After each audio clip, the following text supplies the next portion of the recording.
Hey, salut, ici Chaton Sauvage. J'espère que vous allez bien. Et comme vous l'avez vu dans le titre, on se retrouve pour une vidéo concernant les films. C'est la première vidéo à ce sujet sur ma chaîne. Ça faisait un petit moment que j'avais envie d'aborder le sujet, mais je savais pas forcément comment le faire. Donc là, je me suis dit que j'allais me lancer, puis on verra bien ce que ça donne. Comme vous pouvez le voir derrière moi, je suis une grande fan de films. J'ai pas mal de DVD. Voilà, j'en trouve un petit peu dans tous les trucs d'occasion. Donc c'est vrai que la collection, elle s'est beaucoup agrandie au fil des années. Je sais pas encore quel titre aura cette vidéo, mais le film qui m'a donné envie de faire cette vidéo, je l'ai regardé il y a pas très longtemps avec ma femme. Je lui ai d'ailleurs fait découvrir, elle l'avait jamais vu. Il s'agit des désastreuses aventures des orphelins Baudelaire. Alors ce film pour moi c'est un classique, c'est aussi un classique pour ma famille. On l'a regardé un nombre incalculable de fois. C'est tiré des livres Les désastreuses aventures des orphelins Baudelaire, donc que je suis en train de relire. Là je suis au tome 2.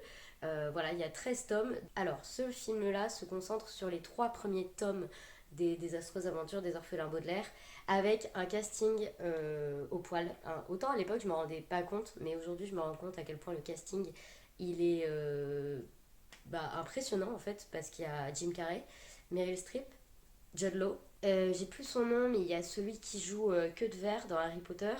Il y a aussi le film, je pense, l'a fait connaître, Emily Browning. Donc voilà, il y a quand même un casting qui est pas mal.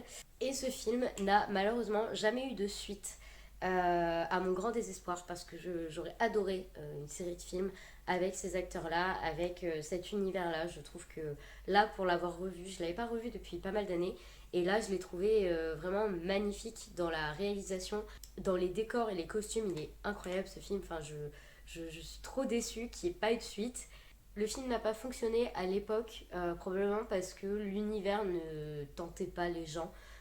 En plus de ça, c'est quand même annoncé au niveau du synopsis que il se passe des choses désastreuses pour ces orphelins. Donc je pense que c'est quelque chose qui a pas franchement intéressé les gens, où ils se sont dit que ça allait être trop déprimant. Au final, c'est pas le film en tout cas n'est pas déprimant dans le sens où ils arrivent toujours à rebondir et il y a toujours des petits bonheurs. Mais je comprends que ça puisse ne pas parler à tout le monde. Mais je vous avoue que pour moi, c'est une déception qu'il n'y ait pas eu de suite parce que j'aurais vraiment aimé voir ça. Donc en attendant, je me rabats sur les bouquins. Il y a également une série qui est sortie. Alors moi, pour le coup, j'étais tellement attachée à ce film que quand j'ai appris qu'il y avait une série, je me suis dit, bon, ça sera jamais au même niveau que ce que moi j'aime dans ce film-là. Donc je l'ai toujours pas vu. Je crois qu'il y a 3 saisons. Il me semble qu'il n'y a pas eu de suite, là encore, je crois, pour un problème d'intérêt du public. Donc je sais pas du tout ce que la série donne, parce que c'est un autre regard sur les aventures des orphelins Baudelaire. Donc voilà, ça m'intéresse, mais je pense que ça reste le coup de cœur et ça ne changera pas. Ensuite, alors là, il n'y a pas eu un seul film, il y en a eu trois et il n'y aura pas de suite. Il s'agit de Divergente. Alors j'ai jamais lu les bouquins et du coup Divergente fait partie des films qui n'auront pas de suite. Il me semble qu'il y avait un quatrième opus qui était en préparation et en fait le troisième n'a pas du tout été rentabilisé, donc malheureusement pas de 4. J'avais lu des articles concernant Divergente, comme quoi ils voulaient faire une suite au film mais dans une série.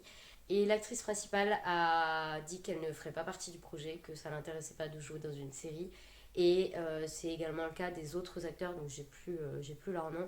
Mais voilà, c'était partagé par pas mal de personnages principaux de l'histoire. Donc on n'aura pas de série, on n'aura pas de suite. La seule manière d'avoir la suite, c'est de lire les livres. Donc c'est ce que je vais essayer de faire cette année pour savoir enfin ce qui se passe. Parce que pour le coup, je sais pas si vous l'avez vu, mais en fait, il n'y a pas de finalité du tout à ce film, puisque ça présage d'une suite. Mais il n'y a pas eu de suite. Donc voilà, c'est très frustrant. Je me souviens que quand je l'ai vu, j'ai fait. Elle est prévue pour quand la suite là? Parce que. Voilà. Et j'avais moins accroché à celui-là. Autant les deux premiers, je les ai trouvés sympas. Et celui-là, beaucoup moins. Donc je pense que ça s'est ressenti au box-office. Et du coup, ça a été un peu catastrophique. Alors il me semble qu'il y a 3 tomes dans la saga Divergente. Et en fait, le 3 et le 4 au niveau des films devaient raconter ce qui se passe dans le 3, un peu comme Harry Potter, les reliques de la mort, qui a été divisé en deux parties, ou encore Hunger Games en deux parties aussi pour le dernier tome. Là, c'était également le cas, mais du coup, ça n'a pas marché, donc on n'a pas de suite. Donc voilà. Voilà, un film que j'ai adoré, mais qui malheureusement a fait un flop au box-office. Là encore, malgré un casting, bon, en soi, avoir un casting avec des acteurs et des actrices très connus, ça fait pas tout, mais c'est vrai que ça peut jouer. En tout cas, moi, je sais que ça a tendance à me faire un petit peu aller vers des films quand je vois qu'il y a un acteur ou une actrice que j'adore qui joue dedans. Et là, malheureusement, ça n'a pas suffi. Il s'agit du film À la croisée des mondes, La boussole d'or. Donc là encore, bah, il y avait plusieurs films qui étaient prévus.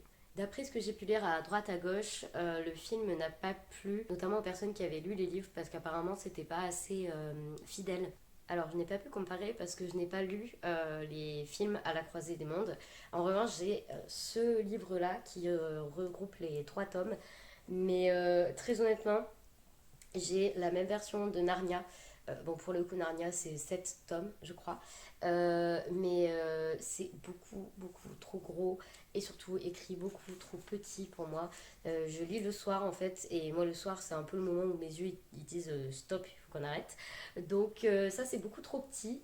Je pense que je vais pas le garder et je vais essayer de trouver les trois tomes en individuel pour que ça soit plus simple à lire et plus pratique. Parce que ça, clairement, enfin, c'est vraiment, même dans le train, t'emmènes pas ça, quoi. Tu peux assommer des gens avec. Donc voilà, je sais même pas combien de pages ça fait. Je crois que ça fait 1000 pages. Oui. 1000, un peu plus de 1024 pages. Voilà. Donc je l'ai pas lu, c'est le but. Mais du coup, pour en revenir au film, moi j'ai adoré l'histoire des démons qui accompagnent les humains, ils peuvent pas vivre sans. Et puis le casting avec Nicole Kidman, Daniel Craig, entre autres, Eva Green. Enfin, moi j'ai adoré, j'ai adoré ce film. Là, je l'avais trouvé en coffret. Lui aussi, il est connu, mais je n'ai plus son nom. Il y en a. Enfin, franchement, moi j'avais adoré l'univers et j'ai vraiment été déçue de voir qu'il n'y aurait pas de suite. Il me semble qu'il y a une série qui est sortie mais qui n'a pas du tout le même titre. Et bah là encore, je ne l'ai pas regardé, donc il faudra que je regarde. Mais c'est très compliqué pour moi de regarder quelque chose avec de nouvelles personnes. Par exemple, j'ai entendu parler d'une série sur Harry Potter. Alors, si ça reprend l'idée de Harry Potter, Ron et Hermione, comment vous dire que je pense que je vais même pas regarder parce que pour moi c'est juste pas possible de remplacer Daniel Craig, Rupert Grint et Emma Watson. Enfin, c'est l'identité. Je comprends pas, je vois pas l'intérêt. En fait, je m'énerve, mais je vois pas l'intérêt de refaire quelque chose qui est déjà très bien fait. Et alors, certes, une série pourrait aller encore plus loin que les films, mais les gars, pour ça, il y a des bouquins. Il y a les bouquins Harry Potter si vous voulez, et en plus aujourd'hui on les trouve d'occasion absolument partout. Je comprends pas ce truc. Pareil, j'ai vu passer comme quoi ils voulaient refaire Twilight. Donc il y aurait de nouveau des films Twilight avec l'histoire de Bella et Edward. Mais les gens, sans deck, ça existe déjà. En plus Twilight, bon, moi pour le coup j'ai bien aimé les films. Je suis pas du tout accrochée au bouquin. Le truc écrit façon 18e siècle, c'est pas possible. mais, euh, mais en fait, il y a déjà un public pour ça. Ça sert à quoi de refaire quelque chose qui n'est pas si vieux? Là, on parle de films. Twilight, je crois que le premier, c'était il y a 15 ans. C'est pas vieux. Ça fait pas longtemps, en fait.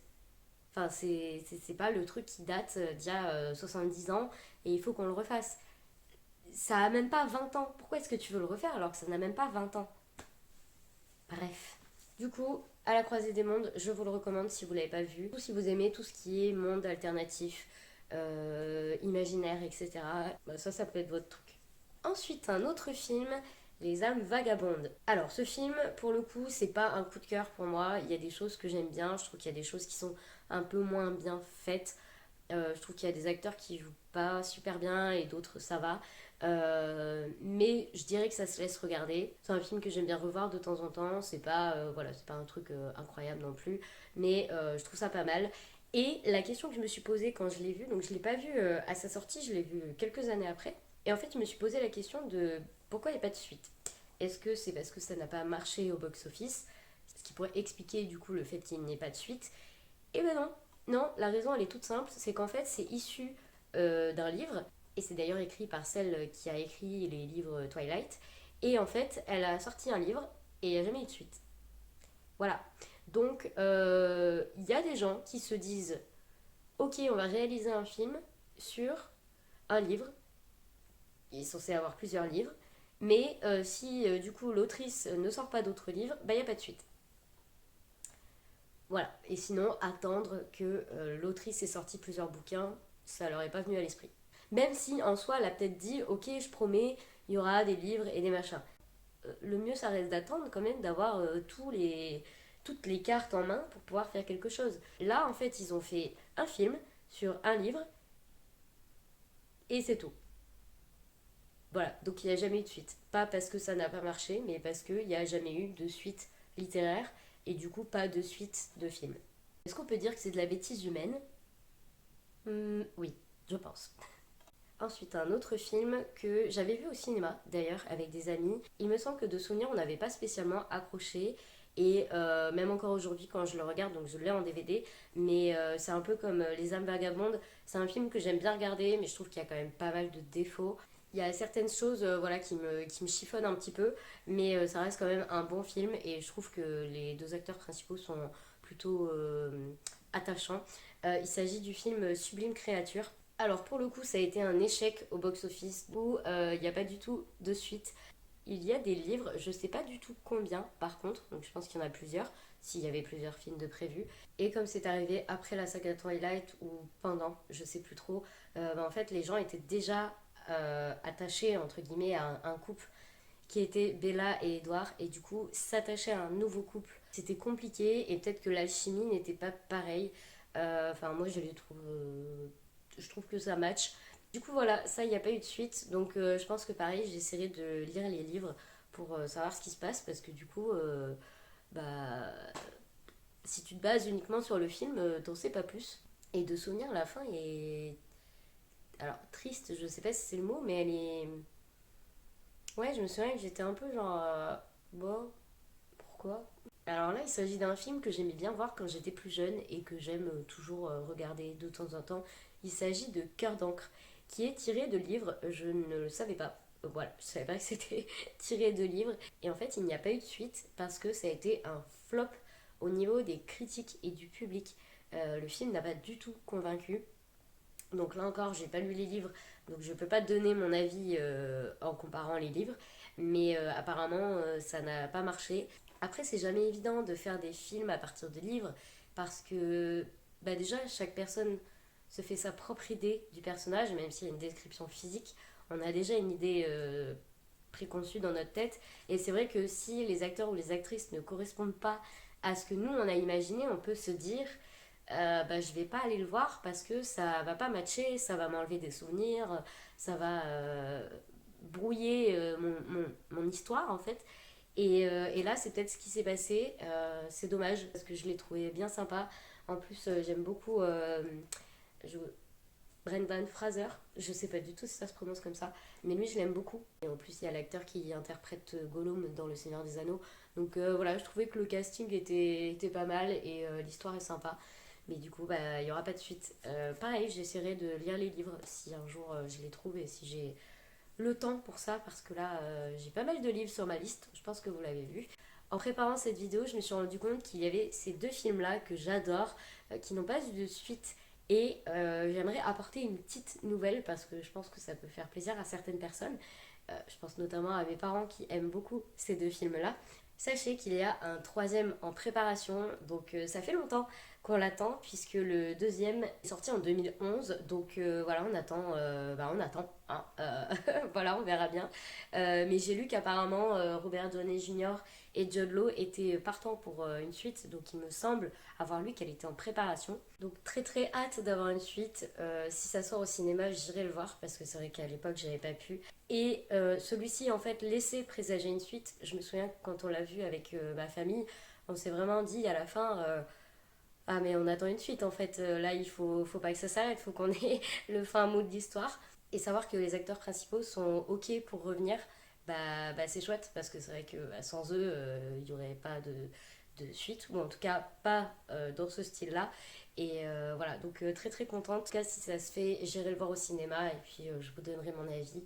Et s'il me plaît, eh ben, il ira rejoindre les autres dans ma DVD Tech. Ça, c'est la fin de cette vidéo. Je pense qu'il y en aura d'autres. Alors, pas forcément sur les suites et tout ça, parce que je pense que j'ai un petit peu fait le tour des films qui me plaisaient et qui selon moi méritaient une suite. Mais en tout cas faire des vidéos sur des films que j'aime bien, pourquoi pas tout ce qui est un petit peu secret de tournage, les bonus, etc. ou encore des théories autour de films. N'hésitez pas à me dire si ça vous intéresse. Et n'hésitez pas à m'envoyer aussi des idées de vidéos par rapport à ça, si là encore une fois ça vous intéresse. Et puis je vous laisse l'espace commentaire aussi pour me dire si vous avez aimé ces films. Est-ce que vous en attendiez une suite pour certains ou est-ce que ça méritait pas du tout de suite pour vous? N'hésitez pas à me le dire, j'adore lire vos commentaires. Je pense que c'est ce que je préfère par rapport à YouTube et tout ça, c'est lire vos commentaires. Donc n'hésitez pas, l'espace commentaire est à vous. Et puis d'ici là, on se retrouve la semaine prochaine pour une nouvelle vidéo. C'était Chaton Sauvage!